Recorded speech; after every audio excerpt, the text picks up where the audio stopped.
Welcome back to another video and another evergreen drift day. And this one is not going to plan. So, I haven't run into anything yet, but the motor in the boat definitely seems hurt. So, oil light wants to come on. Yeah, I don't know. We went out for like a very first session. We were just trying to get going, and it's been one of those mornings so far. Starter solenoid on the generator decided to act up, so generator shut off and then didn't want to restart, which it's like 90-some degrees today, so air conditioning, all that would be very nice. Finally got that fixed. The jet ski won't start. I started it, drove it over there, and then it won't start again. Seems like either a safety switch or something isn't connecting and tripping, so that is an issue. I had a valve stem in the tire. That one went.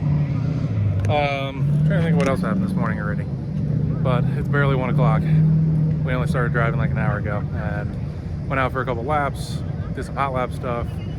Car felt like crap down low. It was fine when it was up in the rev range. Then I went to pull off and it's dying. Like when you let off, it won't idle, you know, it'll drop below like 400 or 500 RPM and then shut off. It'll start back up again, whatever. Smoking a little more than normal, and the oil light was on, so let it cool down. We're gonna figure out what the next step may be, because this video is either gonna be, you know, super simple, or I'm gonna blow up the motor in the boat. We'll find out, so stick around. Hey guys, it's me from the future, and I did a terrible job at filming this video in the moment because there was so much going on, so many things breaking. So I'm gonna pop in from time to time and try and at least make this make sense. So this first clip was the first breakdown. Like, I went out for first couple laps, felt like crap, started to overheat, didn't notice it was overheating, which was then when the oil light came on. Oil light only came on when it was hot, you know, or at idle. So like you revved it, oil light went off. So I think it just got super hot, oil got thin. All right, so after I let it cool down, realized it was low on coolant, and then I went and started putting, you know, water in it, and it came right out the bottom of the expansion tank. That was a mistake I made. It looks like I didn't get the bottom clip on enough because I replaced the expansion tank earlier in the week, which then, so my theory is that I went out, it built pressure, popped that line off, dumped all the coolant, overheated. That's when I came in. That was that first clip. So once I realized the line wasn't on the bottom, got the line back on, fully seated, filled it, tried bleeding it, and then went back out on track, hoping everything was fixed. And so yeah, this is how the day is going. You can't really see that on camera, but they overheated again, so that's second overheating. It's hopefully steaming off. Hopefully I just didn't get it. I don't even know, but I'm gonna try and fix this. Maybe not rush it this time. All right, so after that clip, I rebled the system. I thought I just had air pockets in the system. You know, it overheated again. It was steaming off. I did that a couple times throughout the day. And then that was the, you know, hoping it was just didn't bleed it all the way, didn't get all the air out, which these can be a pain for in my, you know, from my experience. Rebled it, and then my next session was up, went back out. Forgot to film it broken apart again, but I broke the boat again, so a whole bunch of zip ties, and then I'll have to basically same amount to hold the metal bar back up. So that'll be next. Just one of those events where nothing seems to be going right. But so now that clip was again, got it bled, went back out on track. This was kind of how the day went. Like, I'd go out, I'd get about 3 laps before it would overheat.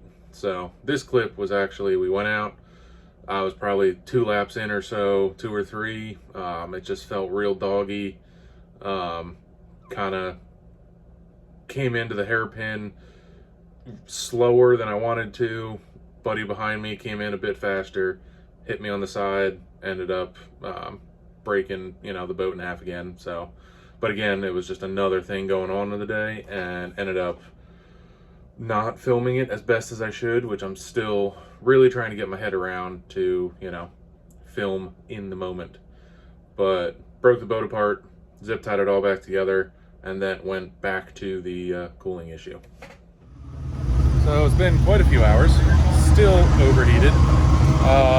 Ended up trying to bleed it better, and so this is the upper rad hose.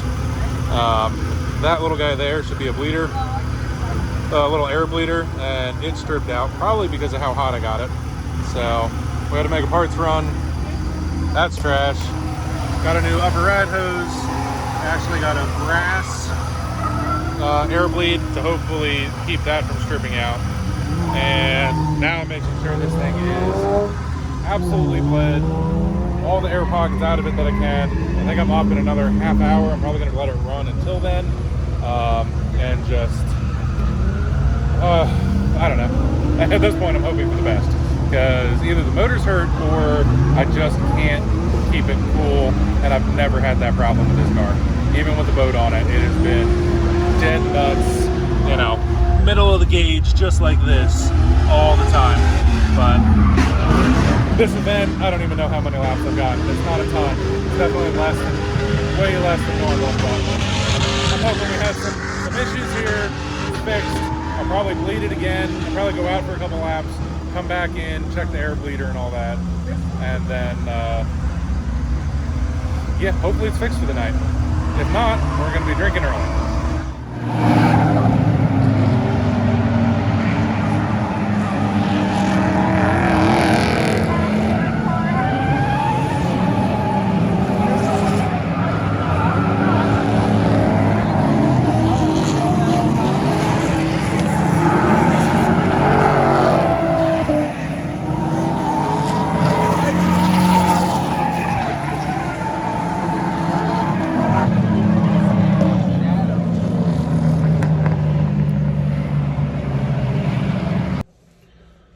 So spoiler, that last clip is, we started drinking early for the night. Because I went out, I ran it for half an hour to an hour, just idling around, no problem. And then went out on track and another 2 or 3 laps. So every session I had that day, which was probably 5 or 6 sessions, I'd go out for 2 or 3 laps. It would overheat. I'd come back in. I tried bleeding it. I tried everything I could. I could not get it to stay cool. And it seemed like it was either taking more coolant every time or I was losing it somewhere. So my night ended with, watching the boys, running hot laps at the end of the night. Started drinking, and then it was one of those days where, like I said, all my stuff broke. So yeah, it was one of those events where everything broke. Even both the buddies' cars that I was there with, they both broke. So that was a Saturday night. We usually drive Sunday. They both loaded on the trailer, same time I did. And we were like, hey, we'll go home early.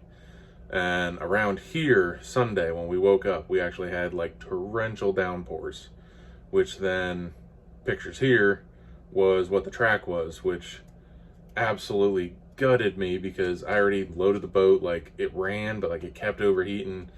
It would have been the perfect time to get some awesome, drifting through big puddles or, pictures that make the boat look like it's floating. All of that stuff would have been perfect timing. And I was broke. I was on the trailer, and it just wasn't, it wasn't in the cards, which was unfortunate. So, it was pretty torrential downpours. We had major flooding back home, and we ended up leaving and drove through the torrential rain to get home, as you can see here, which was interesting. Motorhome gave me some problems on the way home. I think it was just things that, I think it was a coil pack or something got wet. I'm not too worried about that one. I'm happy with, I took it out, I've driven it. It hasn't given me misfires again, so I'm not too worried about that one. Kind of worried about the car first. So now we jump actually 2 weeks, and where these next clips come in.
So we're back at home, and truthfully, it's been about 2 weeks since probably the last clip at the track where this thing was overheating and not staying cool.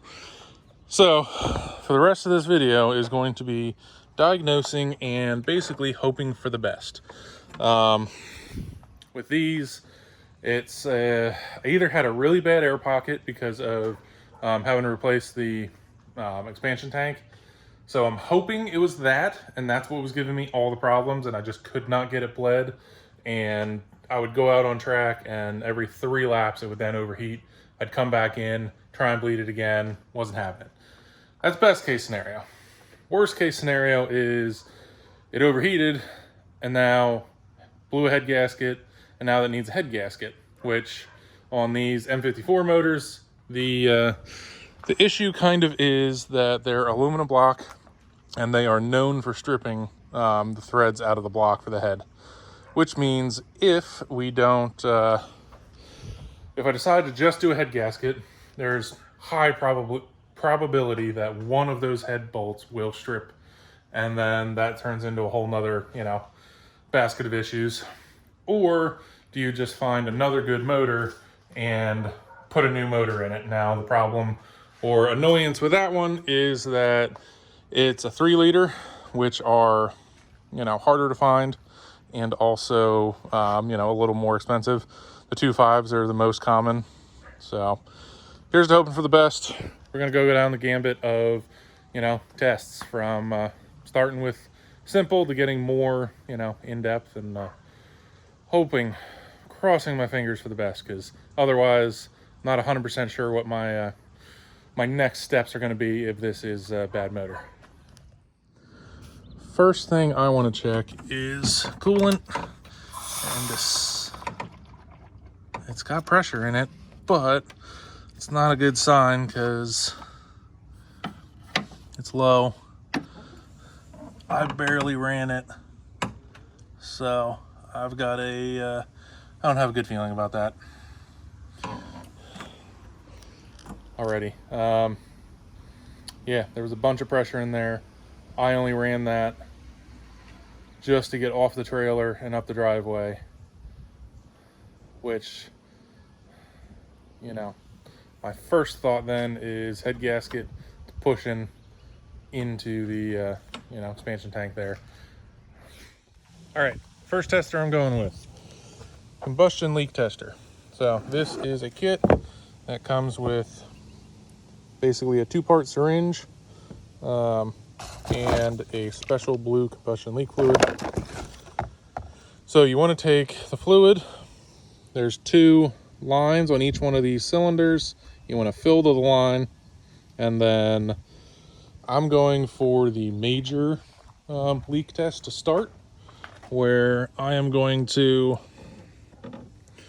you want to plug your rad cap, or where your cap would go, with said syringe tester. You have a little ball that will, you're going to basically pump, which is going to pull just air into it. You don't want that touching coolant, but I'm going to start the car, give it a couple revs, run it a bit real quick, pump that a couple times, shut it off, and the blue fluid, if there's combustion gas, should change to yellow.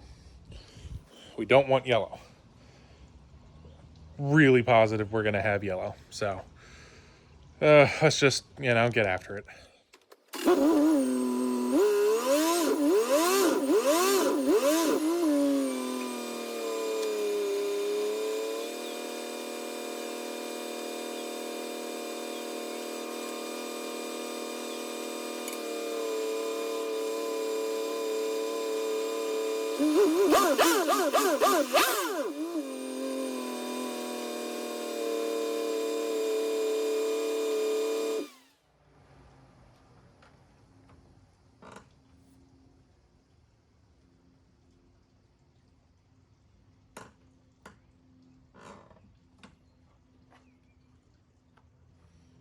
I would not call that yellow. So it has a bit of a lighter blue. That's definitely still blue. So now I'm a little confused. I want to try one other thing and we'll move on. So I ran that combustion in coolant test again off camera just to make sure it's still blue. Everything seems fine. So next step is going to be a cooling system pressure tester. I already pulled, I need this guy as the adapter because they have adapters for all of the correct coolant or overflow tanks, and then basically a simple pump. I'm gonna hook this up now. So I've got that adapter on there already. Simple pump with a gauge that attaches to it. I am going to crawl in the engine bay for this one, or at least inside the boat, which is always, I'm so graceful.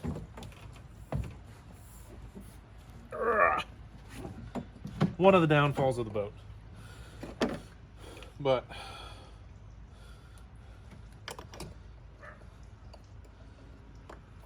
in, tight, pump away and listen.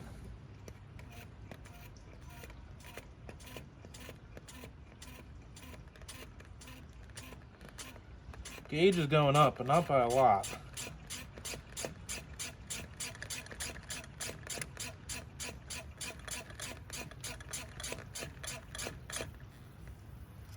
So I'm at 15 PSI. I don't know if you can see that.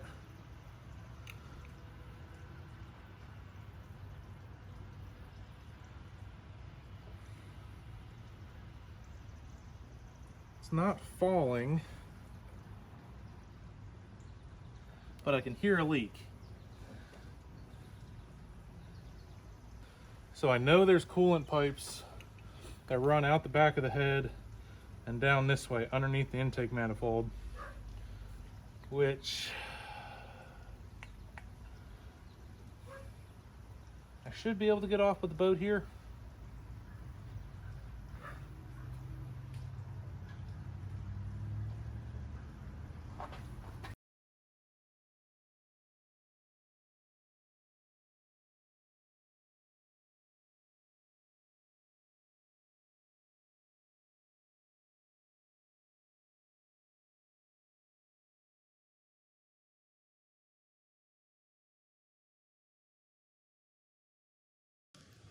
All right, much better news than I was expecting, and I can hear a leak kind of right down here in this area. There's a coolant pipe that actually runs from the head back here and kind of loops down in for the heater. So I'm pretty sure that is correct, which would then tell me why I'm not seeing any coolant loss here, because it's basically landing on top of the motor in, underneath the manifold where I can't see it, and then just evaporating off. So my theory for right now, which I'm hoping I'm right, is that It idles fine. It doesn't build enough pressure because it doesn't seem like a huge leak. Because that leak, showing that gauge, that was about over half an hour of how long it took it to lose the pressure. So there is a leak for sure. I'm going to pull the intake manifold. I'm probably going to redo that tester to make sure it's not, say, coming from, you know, the head, like out of like an intake valve or something, to make sure it's not pushing a coolant passage past the a coolant passage like on the head gasket from the passage into the combustion, and that just happens to be the valve that's open. That's what I'm hoping it's not. I'm hoping it's just a cracked heater hose. I'm going to pull the intake and start diving into that.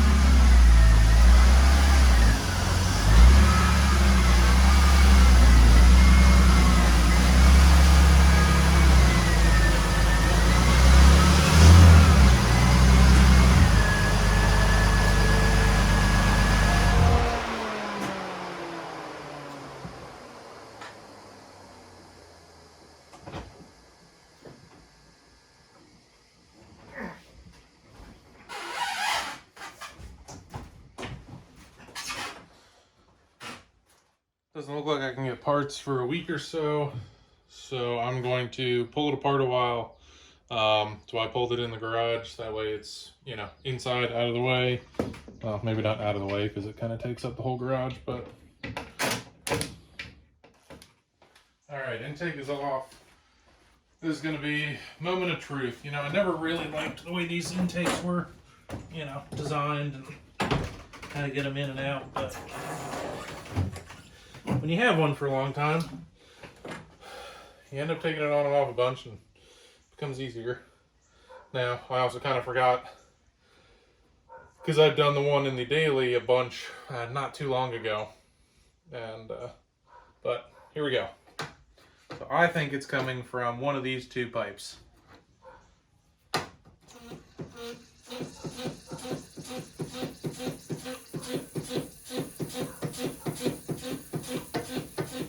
Well, I can hear it almost immediately.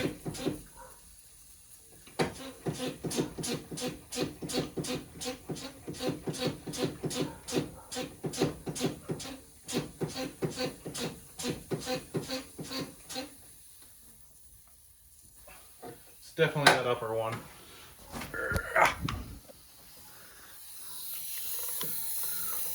So, I don't know if you can see it.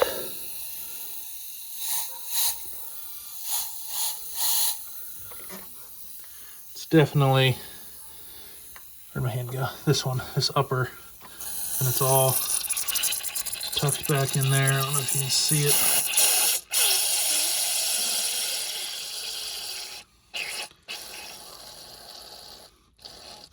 So that cracked right where it goes into the head, and that runs back and loops back around. There's also another one here that loops down and comes back into the coolant expansion tank.